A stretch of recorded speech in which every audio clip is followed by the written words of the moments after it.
Bella held the envelope for 11 minutes before opening it. Her hands didn't shake. They'd stopped shaking somewhere around year 14. The kitchen smelled like burnt coffee and that specific kind of silence that lives in apartments where no one visits anymore. Outside, Brooklyn traffic moved like it always did, indifferent, constant, forgetting her the moment she walked past. 20 years she'd waited for this. 20 years of appeals written in prison library pencil. 20 years of her daughter's face aging in photographs she wasn't allowed to touch. 20 years of one single sentence holding her bones together. It wasn't me. The DNA results sat in her lap. She opened it, and the first thing Bella felt, before grief, before rage, before the floor dropped out from under everything she thought she knew, was confusion, because the test didn't prove her innocent. It proved she'd been protecting a monster. Before I tell you what happened next, drop a comment right now. Tell me where in the world you're watching this from. I want to know. And kindly hit like and subscribe button. Because what I'm about to tell you, you need to hear this. This isn't a story about the justice system failing. It's not about wrongful convictions or corrupt cops or any of that. This is about something worse, something quieter.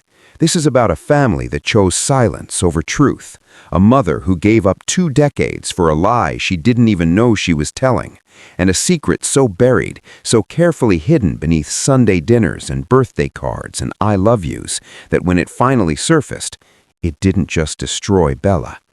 It revealed that the people who said they loved her the most had been watching her suffer the entire time, and they never said a word. 1999, Bay Ridge, Brooklyn. Bella's kitchen table had a cigarette burn on the edge from when her sister Inez got drunk at Thanksgiving 3 years prior. The linoleum was peeling near the fridge. The walls were that specific shade of cream that landlords use when they don't care if you stay or go.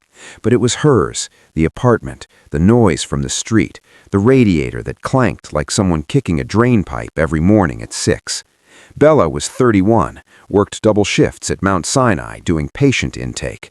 Her daughter Maya was 9, gap-toothed, obsessed with those cheap glitter gel pens from the bodega. Her son Corey was 7, still small enough that he'd crawl into her bed during thunderstorms and press his cold feet against her shins. She wasn't extraordinary. She was tired. She was broke in the way that meant checking account balance before buying milk. But she had her kids. She had her sister 2 blocks over. She had her mom, Lorraine, who still made arroz con gandules every Sunday and acted like the world would end if you missed it. That was Bella's life. Ordinary. Hers. And then, one night in March, someone died. Bella's ex-husband, Danny. They'd been separated for 2 years, officially divorced for 6 months. It wasn't violent, just tired. 2 people who got married too young and realized too late they didn't actually like each other. Danny got the car, Bella got the kids. They were civil, cold but civil. He still came by sometimes, picked up Corey for basketball, dropped off checks that bounced half the time, argued with Bella in the hallway about whose weekend was whose. On March 14, 1999, Danny was found in his apartment in Sunset Park, dead, blunt force trauma to the head. The coffee table was shattered, blood on the wall in a spray pattern that made the crime scene techs go quiet. The landlord found him 3 days later because the neighbors complained about the smell. Bella got the call at work. A detective, flat voice, wanted to know where she'd been that night. She told him the truth, home, asleep, kids in the next room. He asked if anyone could verify that. She said, "My daughter, my son, they were there." He wrote it down, thanked her, hung up. She thought that was the end of it. It wasn't. 2 weeks later, they arrested her in the hospital parking lot, middle of her shift, cuffed her in front of the nurses she'd worked with for 6 years, read her rights while a patient in a wheelchair stared at her like she'd just become a different species of human. The charge, second-degree murder. The evidence? Her fingerprints in Danny's apartment, her DNA under his nails, a witness, a neighbor, who said they'd seen a woman matching Bella's description leaving the building the night Danny died, hood up, walking fast. And one other thing, a life insurance policy, $150,000. Bella was still listed as the beneficiary. Danny had never updated it after the divorce. The prosecutor said it was obvious, a broke single mother, an ex-husband with a payout, a crime of opportunity. The jury agreed. 18 months later, Bella was sentenced to 25 years. Her kids were there the day the verdict came down. Maya, 10 years old, sitting in the gallery next to Lorraine. Corey wasn't. He'd refused to come. Later, Bella found out he'd spent the day at Inez's apartment, crying so hard he threw up. Bella didn't cry. Not in the courtroom. Not when they let her out in cuffs. Not when Lorraine reached for her and the bailiff stepped between them. She just kept saying the same thing over and over. It wasn't me. I swear to God, it wasn't me. No one believed her. Not the jury, not the press, not even some of her own family. But Bella kept saying it anyway, because it was the only true thing she had left. Bedford Hills Correctional Facility, maximum security, 2 hours north of the city. Bella learned fast that innocence doesn't mean anything inside. It's not currency. It doesn't buy you respect or safety or an extra 10 minutes of phone time.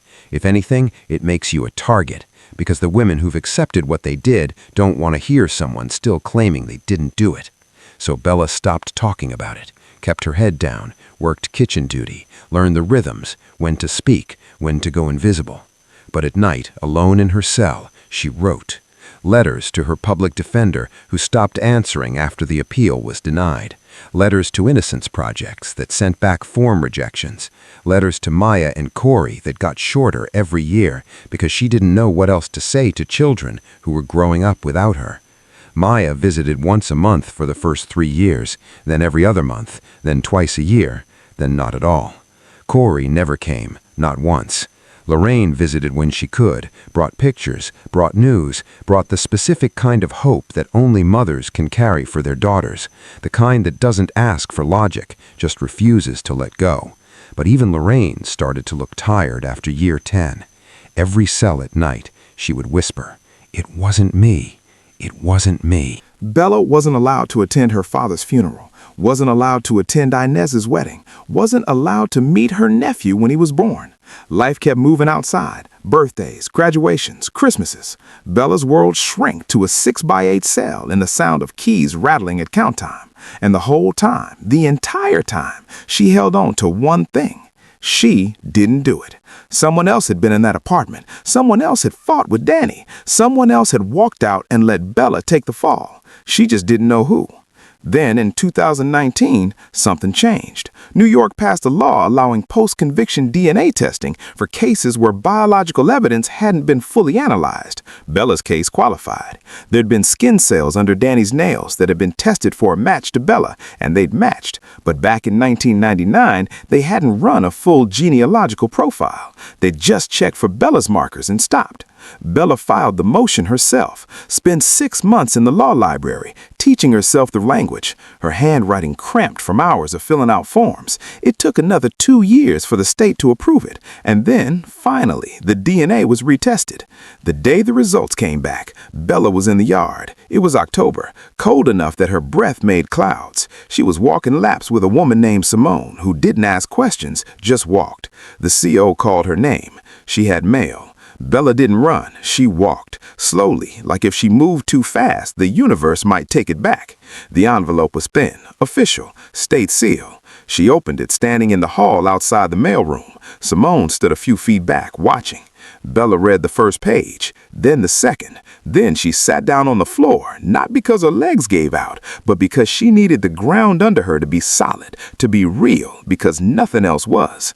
The DNA under Danny's nails, it wasn't just Bella's. It was a familial match, close enough to be a parent, a sibling, a child. Someone in Bella's immediate family had been in that apartment the night Danny died, and for 20 years, right here, right now, I need you to think about this. If you were Bella, sitting there on that floor, staring at a piece of paper that just told you someone in your own family let you spend 20 years in prison for something you didn't do, what would you do? Would you scream? Would you cry? Would you crumble that paper up and try to forget you ever saw it? Or would you do what Bella did? Put it in the comments. I need to know what you're thinking right now. And if you haven't subscribed yet, do it now. Hit the button, because the next part of this story, it changes everything. Someone Bella loved, someone she protected, had a secret. And when she found out who it was, she didn't just lose her faith in the justice system. She lost her faith in blood. Bella requested the full genealogical breakdown. It took 4 weeks. 4 weeks of sitting in her cell, staring at the ceiling, running through every face she knew, every person who'd visited, every person who hadn't. Maya, Corey, Lorraine, Inez. The names cycled through her head like a prayer she couldn't stop saying. When the report finally came, it was a Tuesday. Morning count had just finished. The CO handed it to her without ceremony. Just another piece of mail, like a magazine subscription, or a letter from a lawyer who didn't care. Bella sat on her bunk, opened it, and read the name. Corey, her son. The boy who'd been 7 years old the night Danny died. Bella's hands didn't shake. Her breath didn't catch. She just sat there, staring at the letters, waiting for them to rearrange themselves into something that made sense. But it didn't. The DNA under Danny's nails, it wasn't just Bella's. It was Corey's skin cells, Corey's genetic markers. Corey had been in that apartment. Corey had fought with Danny hard enough to leave evidence under his nails. Corey, who was a child. Corey, who'd refused to visit her once in 20 years. Corey, who'd spent 2 decades letting his mother believe she was losing her mind. Bella requested a phone call, emergency family contact. The warden approved it because Bella never asked for anything, and after 20 years, even the system gets tired of cruelty. She called Lorraine. Her mother picked up on the 3rd ring, voice cautious. It had been months since they'd spoken. "Bella? I need you to tell me the truth." Bella's voice was flat, mechanical. Where was Corey the night Danny died? Silence on the other end, long enough that she could hear a television in the background, a game show, canned laughter. "Mama, where was Corey?" Lorraine's breath hitched, and then, quietly, like a confession she'd been holding in her throat for 2 decades, she said, "With Danny." Bella closed her eyes. "Why?" "Danny called me that afternoon," Lorraine said. Her voice was shaking now. "Said Corey wanted to see him. I drove him over after school, dropped him off. Danny said he'd bring him back by 8. And he didn't come back." I went to get him around 9:30. Rang the buzzer, no answer. I called Danny's phone, nothing. I figured Danny got caught up. You know how he was. I told Corey to come downstairs, and he did. Bella's jaw clenched so hard her teeth ached. What did Corey say? Nothing. Lorraine was crying now, full, heaving sobs. "He didn't say a word, Bella. Not in the car, not when we got home. He just went to his room and locked the door. I thought he and Danny had a fight. I thought Danny had yelled at him or something. I didn't—" "You didn't what?" Bella's voice cracked. "You didn't think to ask? You didn't think to check on Danny? You didn't think to tell the police your grandson was the last person to see him alive?" Lorraine's voice dropped to a whisper. "I was protecting him. From what? From what he did." Bella felt something inside her chest collapse, not break, collapse, like a building falling in on itself. "You knew." "Not right away." Lorraine was speaking fast now, desperate. "Not until the police found Danny. Not until they started asking questions. And then Corey, he came to me, Bella. He was 7. He was crying so hard he couldn't breathe. He told me Danny grabbed him, shook him, said terrible things. And Corey pushed him. That's all. He just pushed him. And Danny fell, hit his head on the coffee table. It was an accident." Bella's voice was ice. "And you let me go to prison for it." "I thought they'd figure it out," Lorraine whispered. "I thought the evidence would clear you. I thought—" "You thought wrong." Bella hung up.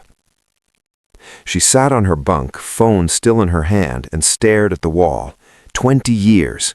Her son had been 7, a child, scared, defending himself against a man twice his size. And instead of telling the truth, instead of letting the system see a scared 7-year-old who'd made a terrible mistake, her family had buried it, let Bella's fingerprints and DNA and presence in Danny's life become the story. Let a jury convict her. Let her children grow up without a mother. Let her lose everything. And the worst part? The part that made Bella's stomach turn? She understood why they did it. Because Corey was a child. Because the system doesn't care about scared 7-year-olds who push back against grown men. Because they were trying to protect him. But they'd sacrificed her to do it. Bella requested a meeting with her lawyer the next day, told him everything, showed him the DNA report. He stared at it for a long time. Then he looked up at her and said, "This changes everything. I know. You could be out in 6 months, maybe less." Bella nodded. "Do you want to press charges against your mother, against Corey?" Bella looked at him, and for the first time in 20 years, she didn't have an answer. The hearing was scheduled for January 2020.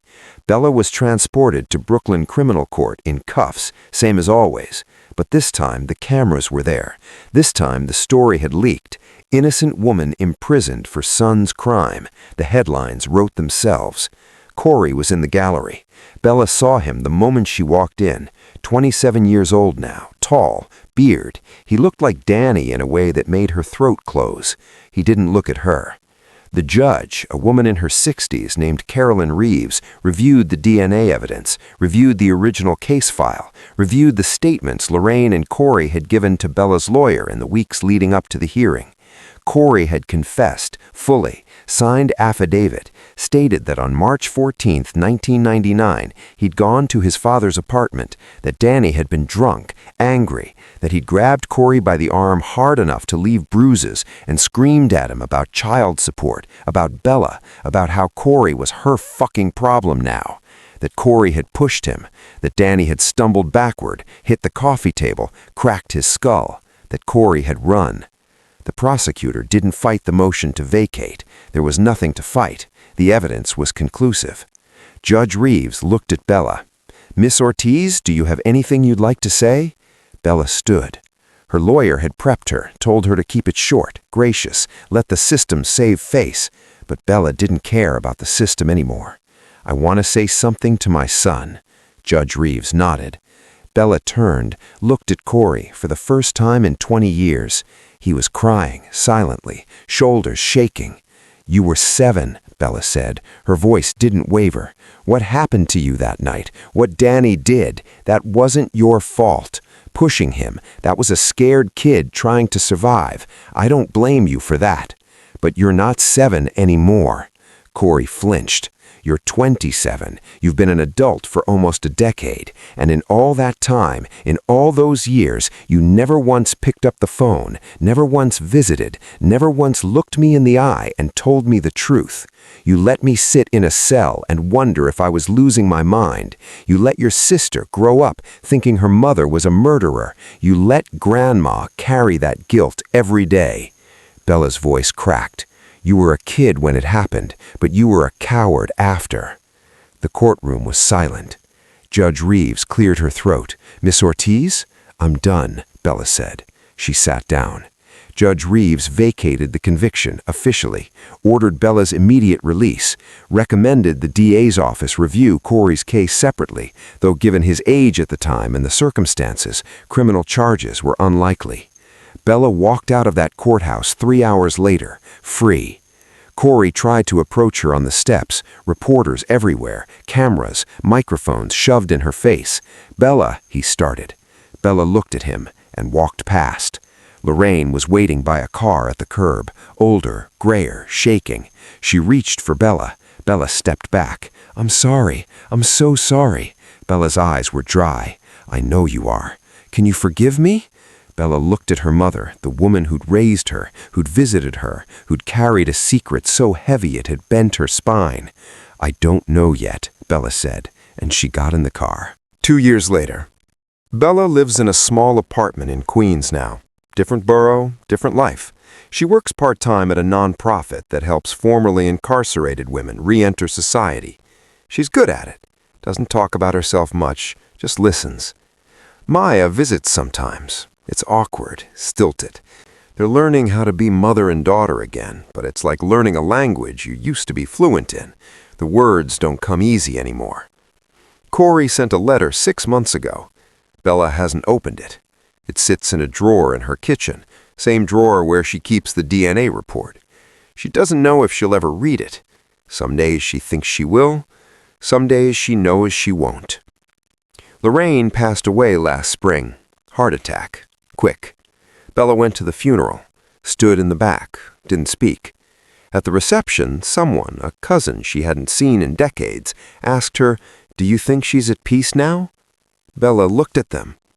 I don't know. Or any of us? Last month, Bella was training a new volunteer at the nonprofit, a woman named Ashley, mid-30s, just out after 12 years. Ashley was nervous, fidgeting, kept apologizing for things that didn't need apologies. During a break, Ashley asked, "Does it get easier, being out?"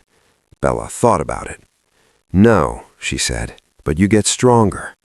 Ashley nodded, looked down at her hands. "My daughter won't talk to me," she said quietly. "She was 6 when I went in. She's 18 now. I wrote her. She never wrote back." Bella reached across the table, put her hand over Ashley's. "Give her time," Bella said, "and when she's ready, if she's ready, tell her the truth, all of it, even the parts that hurt." "What if she doesn't forgive me?" Bella's voice was soft, steady. "Then you forgive yourself anyway." That night, Bella went home, made tea, sat by the window, pulled out the drawer, stared at Corey's letter for a long time, then put it back, closed the drawer. Some truths take 20 years to surface, some take longer, and some, the hardest ones, you have to decide if you even want to know. The people you love the most can become the ones who hurt you the deepest, not because they hate you, but because they loved someone else more. If this story stayed with you, if it made you feel something you can't shake, hit like, subscribe, share this with someone who needs to hear it. And in the comments, tell me, when does protecting someone you love become betraying someone else? I'll see you in the next one.